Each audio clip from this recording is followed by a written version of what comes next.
sudah menang, sudah berjuang, sudah berkorban, dan fino alla fine itulah Juventus di laga playoff leg kedua kemarin. Tapi sayangnya itu semua belum cukup untuk bisa kita ke Eropa untuk lolos babak selanjutnya. Jadi sangat disayangkan.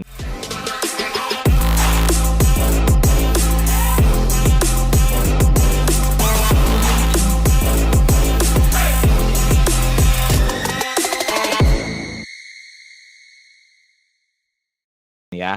Hari ini bersama gua sendiri aja Jeki ya, gua monolog untuk hari ini. Teman-teman gua lagi kemana? Lagi pada zikir, lagi pada apa? Pada berpikir kali ya, kenapa Juventus gini amat?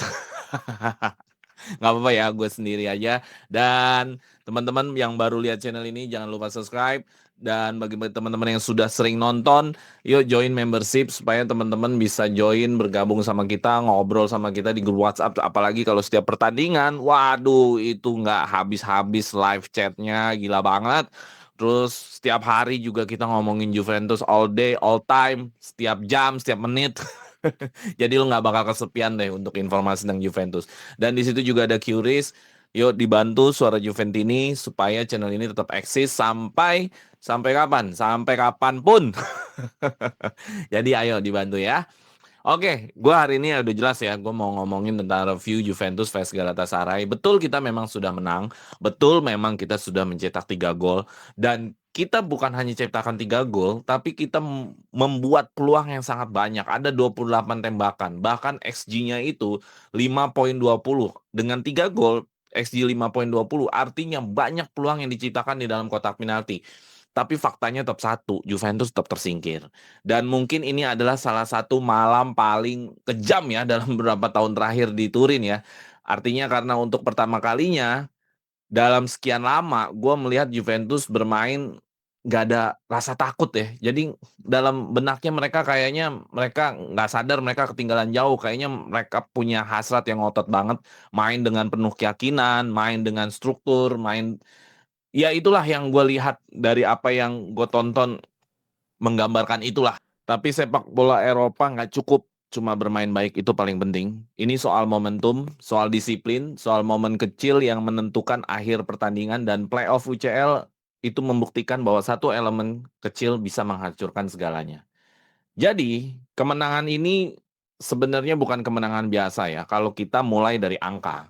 Kalau gue lihat keberanian dan hasrat ingin menang Juventus, nggak hanya dalam bentuk pertandingan yang kita tonton, tapi itu terekam juga dalam data. Data Juventus itu sangat mendominasi secara kualitas peluang. Bahkan kalau kita breakdown lebih dalam, XG dari open play 2,34, XG set play 2,06, XG penalti ada juga, penalti Locatelli, XG on target juga ada. Artinya Juventus menciptakan peluang dari segala fase. Ada dari open play, ada dari set piece, ada dari penalti, ada dari crossing, ada dari second ball. Tapi yang menyakitkan juga kita juga punya 5 peluang besar, 5 peluang yang sangat matang dan kita sia-siakan. Dan sepak bola Eropa tidak bisa memaafkan itu, artinya lu nggak bisa bermain sekian banyak peluang baru bisa bikin gol. Lu harus bisa bermain kualitas, kalau bisa bikin satu peluang satu gol itu lebih baik bahkan. Jadi Juventus menekan lebih agresif, masuk lebih banyak ke final third, mendapat lebih banyak sentuhan di kotak lawan. Datanya bahkan ada 55 vs 23. Itulah yang gue bilang kenapa tembakan kita banyak, karena memang kita bisa masuk ke dalam kotak penaltinya mereka. Menempatkan garis pertahanan kita tinggi. Bayangin kita main sekitar defensive action hedge-nya itu bisa 49 meter dari gawang kita ya. Jadi Juventus itu nggak ada cerita main reaktif, main nunggu counter attack, nggak ada. Ini Juventus yang memaksa pertandingan dari babak pertama, dan itu jarang kita lihat dalam laga terakhir kemarin-kemarin, seperti kayak lagi mau ngamuk nih Juventus nih ya di dalam game ini. Tapi masalahnya bukan performa ya, tapi masalahnya itu adalah di momentum. Kenapa gue bilang ini momentum? Lagi-lagi ya, Liot Kelly mendapatkan kartu merah, dan ya gue bisa pahami kartu merah ini mungkin bisa menjadi perdebatan bahwa Kelly nggak pernah bisa tahu dia mendarat dari mana kan. Karena kartu merahnya itu sangat sangat bisa diperdebatkan. Kelly sehabis heading, dia nggak tahu kalau dia turun kakinya akan menyentuh kaki lawan. Dan menurut gue ini perlu diperdebatkan juga bahwa wasit mungkin yang hanya dia lihat adalah momen dia menginjak pemain lawan, tapi dia tidak lihat bahwa loncat seperti itu kita nggak pernah tahu mendarat di mana, harus dilihat secara keutuhan, tapi ya sekali lagi wasit sudah mengambil mengambil keputusan tidak bisa diganggu gugat dan Juventus mengulang lagi pola yang sama. Yaitu bermain dengan 10 orang, di 2 leg kita sudah mendapatkan kartu merah yang seharusnya nggak perlu. Ya itu yang tadi gue bilang sebagai momentum, di Eropa margin kesalahan itu lu nggak bisa besar, lu harus bikin sekecil mungkin. Dan ketika lu main 40 menit kalau nggak salah di menit itu masih di awal-awal ya, lu main dengan 10 orang 40 menit, kelelahan udah bukan alasan lagi, itu konsekuensi. Lu main 10 orang 40 menit di babak kedua, bahkan menambah extra time, kelelahan bukan alasan, udah konsekuensi, mau gimana lagi. Apalagi kita masuk extra time, kelelahan itu sudah tercermin. Kenapa? Data di extra time mengatakan duel swan kita udah mulai kalah nih. Terus areal duel kita, duel udara kita udah mulai kalah. Intercept kita sudah mulai banyak dia ambil bola. Clearance kita mulai meningkat. Artinya kita juga udah mulai sering kena counter, mulai sering kena serang. Tapi yang gua salut Juventus masih terus berjuang.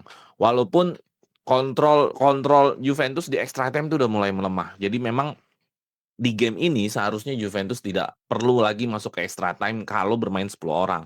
Dia harus menang di menit berjalan 90 menit. Karena kalau masuk ke extra time inilah yang terjadi. Di saat itulah Galatasaray memanfaatkan kelengahan Juventus beserta kelelahannya pemain Juventus sehingga Osimhen mampu menciptakan gol dari sedikit peluang yang dia break. Si Osimhen bisa ciptakan. Lu lihat berapa banyak Osimhen bisa ada dapat peluang? Nggak banyak. Bahkan gue nggak inget apa peluang lagi selain golnya dia. Dan ketika gol pertama Galatasaray tercipta, arah permainan sudah semakin tegang ya. Juventus semakin tegang dan gue bisa menebak kayaknya ini akan ke arah Galatasaray. Dan benar saja nggak lama lagi dari situ gol kedua Galatasaray terjadi dan membuat mimpi Juventus di Liga Champions musim ini terhenti. Walaupun dengan performa yang luar biasa, chaos chaos dalam arti kata tuh oh, semangat banget. Pengen menangnya kelihatan, berasa banget ya. Itulah yang menjadi gambaran yang bisa gue ceritakan dalam review pertandingan tadi malam. Tetapi gue juga ingin menilai dari sisi pemain ya. Dari sisi pemain, Yildiz jadi poros ya. Yildiz walaupun dia tidak menciptakan gol, Yildiz di sini terungkap datanya juga sangat sangat luar biasa. Menciptakan 6 shoot, menciptakan 3 kesempatan untuk menciptakan peluang, belum lagi 33 passing yang mengarah ke final third, mengarah kotak penalti, belum lagi ada 5 sentuhan di dalam kotak penalti. Artinya Yildiz masih tetap bukan winger yang biasa, dia pemain yang bisa menembak, mengkreasikan, mendorong progresi dan mungkin ini adalah winger atau penyerang sayap yang terus akan menjadi gravitasi Juventus, arah permainan akan terus ke Yildiz. Dan memang kurangnya satu hanyalah Yildiz tidak bisa mencetakkan gol. Walaupun dia ada satu peluang yang gue kira itu bakal jadi gol ya di akhir-akhir menit 90, tapi sayang banget malah kena tiang. Jadi memang bukan harinya Yildiz, tapi di malam tadi Yildiz bermain dengan penuh penuh penuh apa ya, penuh percaya diri, penuh performa yang memang harus ditunjukkan seorang Yildiz, hanya kurang golnya saja. Dan pemain lain yang menjadi bintang di lapangan tadi malam di babak kedua, bukan hanya babak kedua, babak 1 sampai extra time sampai dia diganti adalah Locatelli. Locatelli dia benar-benar menunjukkan sisinya seorang kapten, tidak kenal lelah, passingnya banyak yang sukses, progresif, ada passing progresifnya banyak sekali. Belum lagi dia recovery-nya setelah teman lain kehilangan bola dia recover, dia kehilangan bola dia recover. Jadi Locatelli bukan hanya mendistribusi sebagai playmaker, tapi Locatelli juga sebagai penyeimbang luar biasa. Gue juga melihat long pass switch-nya dia dari kiri ke kanan itu presisi sekali ya untuk tadi malam. Jadi kalau nggak ada kartu merah, gue rasa pertandingan ini mungkin akan lebih stabil ya. Dan Locatelli bisa menjadi ya walau dengan situasi seperti ini dia sudah menjadi man of the match dan itu layak sekali buat Locatelli tadi malam man of the match. Dan pemain lain yang gue juga nilai juga dia terbaik tadi malam adalah Federico Gatti ya.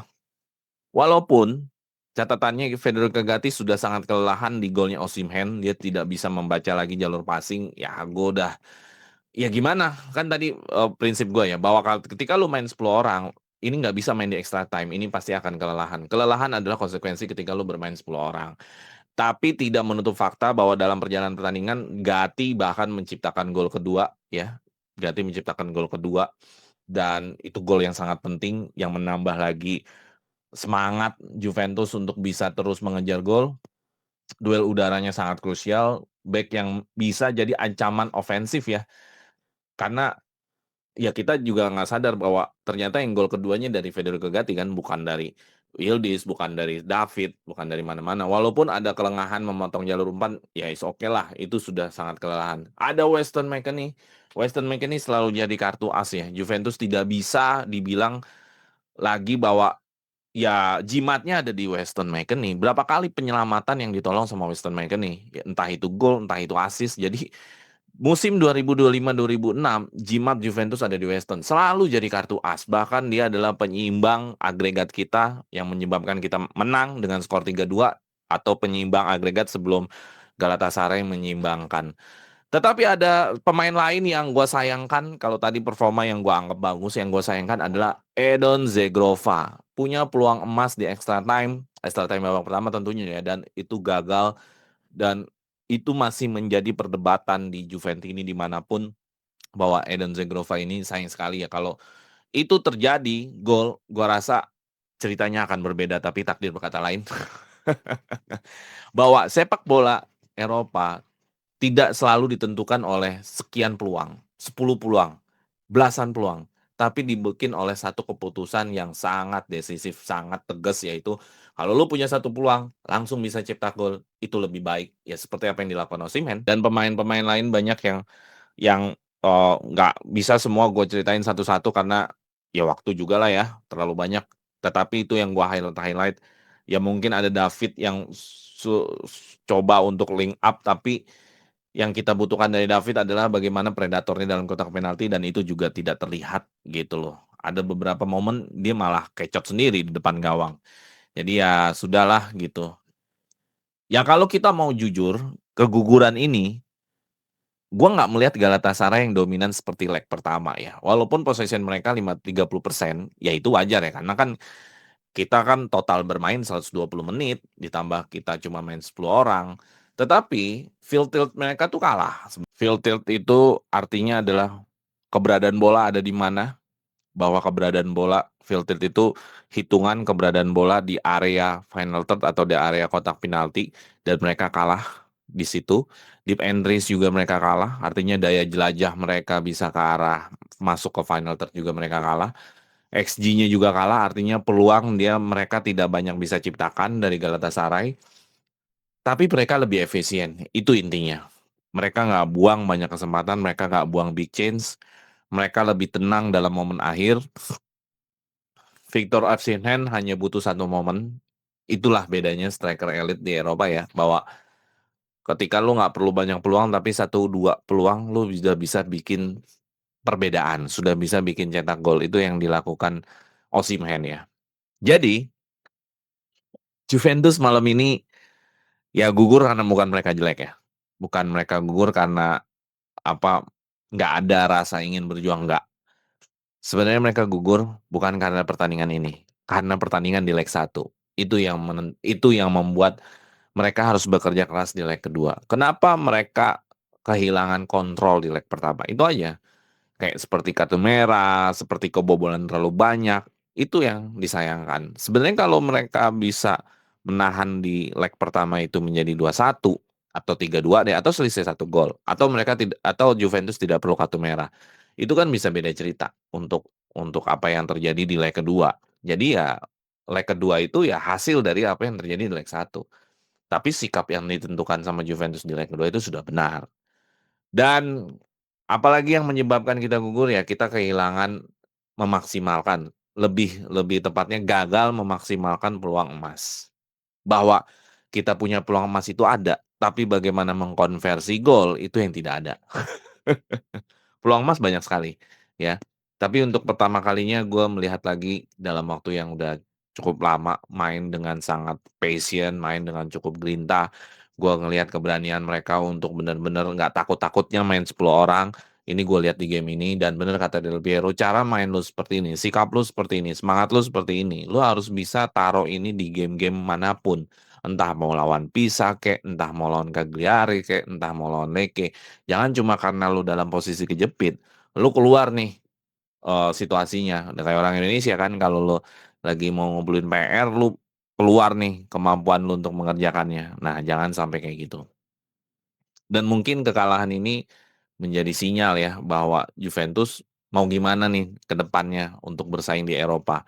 Karena sudah bertahun-tahun tidak pernah keluar dari posisi keluar dulu ada posisi grup atau kita nggak pernah ke babak knockout lagi. Jadi mau seperti apa nih Juventus nih ke depannya? Karena kalau gue yakin kalau pertandingan tadi malam kita 11-11 cerita bisa berbeda sih. Tapi itu hanyalah perandai-andaian. Dan yang paling penting pertanyaannya adalah apakah ini kekalahan yang bisa membangun Juventus ulang untuk tetap bersaing di Eropa lebih lebih kompetitif ataukah hanya mengulang lagi pola yang sama? Ya mungkin teman-teman nanti bisa juga ikut menilai apa yang akan terjadi di kedepannya dengan kekalahan seperti ini. Gua optimis bahwa Spalletti bisa berjalan jauh bila mendapatkan pemain yang punya kualitas. Gue meyakini itu. Kalau teman-teman seperti apa efek dari kekalahan ini? Silahkan komentar. Oke, mungkin itu aja dari gua, dari apa yang, review singkat ini karena sendirian jadi ya cukuplah, dengan menit segini untuk review gua Juventus vs Galatasaray. Mungkin ada bahasan-bahasan yang belum sempat gua bicarakan di sini, mungkin ada juga bahasan-bahasan gua yang mungkin kurang informatif ya gua sorry to say. Tetapi mudah-mudahan apa yang gua paparkan ini bisa menambah informasi teman-teman dalam mengikuti Juventus hari ini.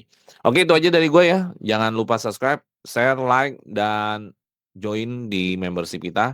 Dan kita ketemu lagi di episode berikutnya. Fino alla fine, Forza Juventus.